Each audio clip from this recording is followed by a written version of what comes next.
मैं ये जानना चाह रहा हूँ विकास जी कि कैसे आपको ये आइडिया आया कि भई इस तरह का कुछ एक बनाएँ जिसमें हम एक लोगों को ट्रेनिंग दें कि आप कैसे ज़िंदगी जिएँ और आईएएस बनें? दरअसल तो ये एक मजबूरी से शुरू हुआ था। मजबूरी से? जी। जिन दिनों मैं सिलेक्ट हो चुका था और अभी ट्रेनिंग पे नहीं गया था सिविल सर्विसेज़ में, तो उधारें बहुत सारे सिर पे थी और मेरी इच्छा थी कि जब जाऊँ ट्रेनिंग पे तो उधारें चुका के जाऊँ। दूसरा, विवाह थोड़ा कम उम्र में हुआ था, प्रेम विवाह था और कुछ ऐसी मजबूरियाँ थीं कि जल्दी करना था। तो ज़िम्मेदारियाँ थीं, वित्तीय समस्याएँ थीं। तो फिर ये समझ में आया कि क्यों ना पढ़ा लिया जाए ट्रेनिंग पे जाने से पहले। अच्छा।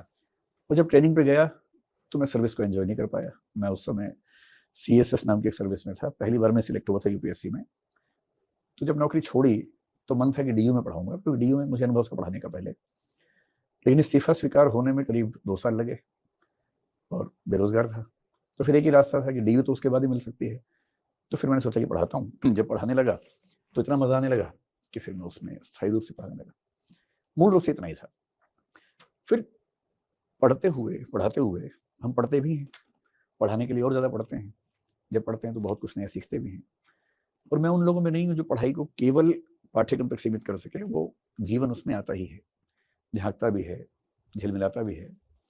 तो धीरे-धीरे ऐसा हुआ कि वो क्लासेस केवल पाठ्यक्रम की क्लासेस न होके, जैसे बच्चे कहने लगे कि वो जीवन की भी क्लासेस हो गई। मुझे नहीं पता कैसे हुआ, लेकिन वो स्वभाव का हिस्सा बनता गया। I hope I am not a teacher, I don't look like a teacher, but maybe I have become one. पर टीचरशिप से आपको इतनी परेशानी क्यों है? टीचर से परेशानी इसलिए है कि जब हम किसी को प्रीच करते हैं तो एक घमंड होता है कि मेरे पास कुछ ज़्यादा अच्छा है और तुम, मतलब बाकी लोग, मुझसे निम्न कोटि के हैं, हीन हैं। मुझे ऐसा आत्मविश्वास कभी नहीं हुआ, ना कभी होगा। मैं सिर्फ इतना मानता हूँ कि एक टीचर को अपना जीवन दर्शन, जीवन दृष्टि बतानी चाहिए, इस लोकतंत्र के साथ कि कोई उसको लेना चाहे तो ले, ना लेना चाहे तो ना ले। तो मैं अगर यूँ कहूँ कि आप प्रीचर बनना चाहेंगे, अगर उसमें से घमंड हटा दें तो? मतलब मेरा मानना ये है कि जैसे मैं दार्शनिकों का बहुत दीवाना हूँ। जी। एक दार्शनिक हैं जीन पॉल सार्त्र, अस्तित्ववाद के। हाँ। उनकी एक बात बड़ी गहरी है, बड़ी अच्छी बात है। हाँ। उन्होंने कहा कि आपको प्रीचर बनने की ज़रूरत नहीं है। आपने जीवन में क्या निर्णय लिए, इससे लोग अपने आप सीख लेंगे। इसलिए जब भी हम कुछ करते हैं जीवन में, उसके 2 पक्ष हैं। एक, उससे मेरी ज़िंदगी कैसे डिफ़ाइन होगी। दूसरा, जब बाकी लोग उससे सीखना चाहेंगे तो उससे उनकी ज़िंदगी कैसे डिफ़ाइन होगी। तो मैं इतना ही चाहता हूँ कि मेरे फैसले, मेरे विचार समाज के सामने हों, समाज उस पे विचार करे, ठीक लगे तो लें, ना लगे तो विरोध करें। और मैं एक बात का और मतलब समर्थक हूँ, तर्क-वितर्क होना, बहस-मुबाहिसा होना बहुत ज़रूरी है और मैं तर्कवादी व्यक्ति हूँ। मैं चाहता हूँ कि दुनिया के हर प्रश्न पर बहस होनी चाहिए और मैं भी बहस का एक पक्ष हूँ। मेरा उद्देश्य विवाद करना नहीं होता है, संवाद करना होता है और संवाद में एक पक्ष के रूप में मैं रहना चाहता हूँ। टीचर होने में दिक्कत है कि हम सीखना बंद कर देते हैं और मैं चाहता हूँ कि मेरी मौत जिस दिन हो, मेरे हाथ में किताब हो उस दिन भी।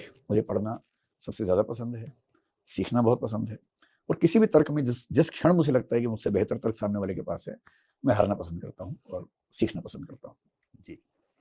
अब ये तो मेरा एक लंबी सी मुझे बात करनी है अब कि अ, मेरा शो आपने पता नहीं कभी देखा कि नहीं, पर जब एनडीटीवी शुरू किया मैंने, तो मैंने एक शो करता था मुकाबला, जी, जी, जी, जिसमें देखा मैंने। लाइव ऑडियंस होती हाँ, थी। देखा मैंने। और उसमें मैं ये कहा करता था कि तर्क-वितर्क जो है, ये डेमोक्रेसी में बहुत पुरानी चीज़ है। ये वोट डालना और विजेता घोषित करना, ये ग्रीक्स की हाँ, देन है और ये बाद की चीज़ है।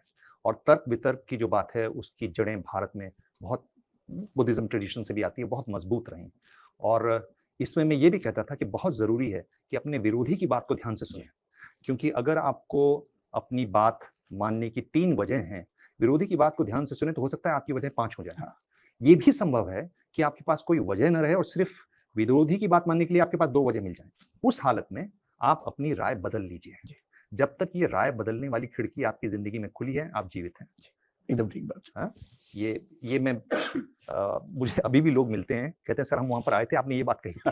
अच्छा बहुत जिन दिनों आप एनडीटीवी में प्रोग्राम्स करते थे, तब मैं यूपीएससी का एग्ज़ाम दे रहा था, तो आपसे मेरा रिश्ता वो वाला भी है कि एक तरह से आप मेरे गुरु भी हैं, क्योंकि हमने सीखा है आपसे।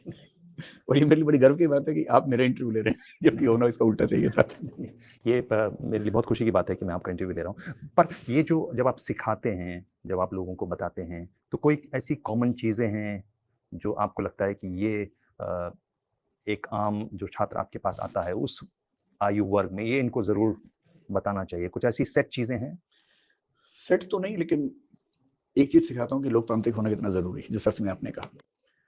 भारतीय परंपरा में सबसे अच्छी बात जो मुझे लगती है वो ये कि हमारे यहाँ डाइवर्सिटी का सम्मान बहुत ज़्यादा है। इतने दर्शन, इतने धर्म किसी दूसरे देश में एक साथ आपको नहीं मिलेंगे। महात्मा गांधी जो बात कहते थे उस बात को पश्चिम की दार्शनिक जे.एस. मिल ने बड़े अच्छे शब्दों में कहा, जो बात आपने भी कही अभी। अगर समाज में 100 में से 99 लोगों की राय एक है और केवल एक की दूसरी राय है, तो भी उसकी बात को सुनना चाहिए। और उसकी 2 वजह बताई। एक तो नैतिक वजह है कि जितना इंसान मैं हूं उतना इंसान वो भी है, जितना मैं सोच पाता हूं उतना वो भी सोच पाता है, तो he has all rights to say but he और शी वांट्स टू से। दूसरा, मौलिक विचार पहली बार एक ही व्यक्ति को आता है, और जो समाज मौलिक विचारों को क्रश कर देगा वो कभी आगे नहीं बढ़ पाएगा, और जो मौलिकताओं का सम्मान करेगा उसी को नए आइडियाज मिलेंगे, आगे बढ़ेगा। और इसलिए बहुत जरूरी है कि हम लोकतांत्रिक हों, विरोधी बातों को सुने। तो मैं अपने जीवन में भी कोशिश करता हूँ और बच्चों से भी कहता हूँ।